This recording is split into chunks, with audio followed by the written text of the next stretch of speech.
ঈদের সকালে সম্প্রীতির বার্তা শিলিগুড়িতে কাঞ্চনজঙ্ঘা স্টেডিয়ামে প্রার্থনায় জনসমাগম। নামাজ শেষে ভ্রাতৃত্বের আলিঙ্গন, শুভেচ্ছা জানালেন গৌতম দেব। পবিত্র ঈদ উল ফিতর উপলক্ষে শিলিগুড়িতে এদিন ধরা পড়ল ঐক্য ও সম্প্রীতির এক উজ্জ্বল ছবি। শহরের কাঞ্চনজঙ্ঘা স্টেডিয়াম প্রাঙ্গণে ভোর থেকেই ভিড় জমাতে শুরু করেন সংখ্যালঘু ভাইরা।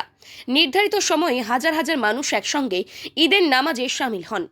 নামাজ শেষে একে অপরকে আলিঙ্গন করে শুভেচ্ছা বিনিময়ের মধ্যে দিয়ে উৎসবের আনন্দ ছড়িয়ে পড়ে চারদিকে। ধর্ম বর্ণের ভেদাভেদ ভুলে সকলের অংশগ্রহণে তৈরি হয় এক মানবিক মিলন মেলা। এই উপলক্ষে উপস্থিত ছিলেন তৃণমূল কংগ্রেসের শিলিগুড়ি বিধানসভা কেন্দ্রের প্রার্থী গৌতম দেব, এছাড়াও বামফ্রন্ট প্রার্থী শরদিন্দু চক্রবর্তী। তিনি সকলের ঈদের শুভেচ্ছা জানিয়ে সকলকে সমাজের শান্তি, সম্প্রীতি ও ভ্রাতৃত্ব বজায় রাখার বার্তা দেন। এদিন নামাজ পাঠে অংশ নেন শিলিগুড়ি কমিশনারেট পুলিশের ডিসিপি ট্রাফিক কাজী শামসুদ্দিন আহমেদ। শান্তিপূর্ণ পরিবেশে উৎসব পালনের মধ্যে দিয়ে শিলিগুড়ি আবারও প্রমাণ করল বহুত্বের মধ্যে একতার শক্তি শহরের আসল পরিচয়। الله أكبر.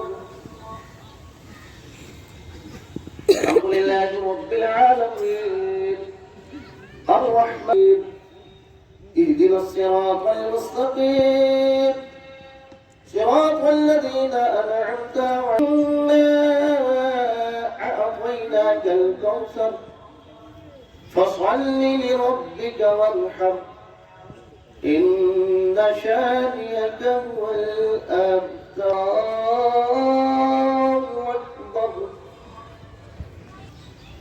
الله أكبر.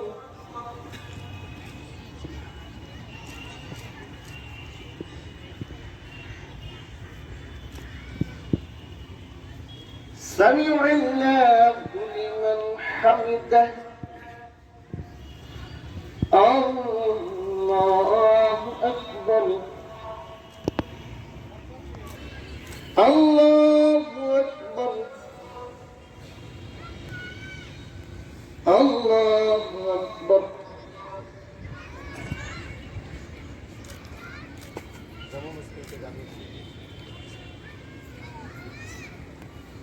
الله أكبر.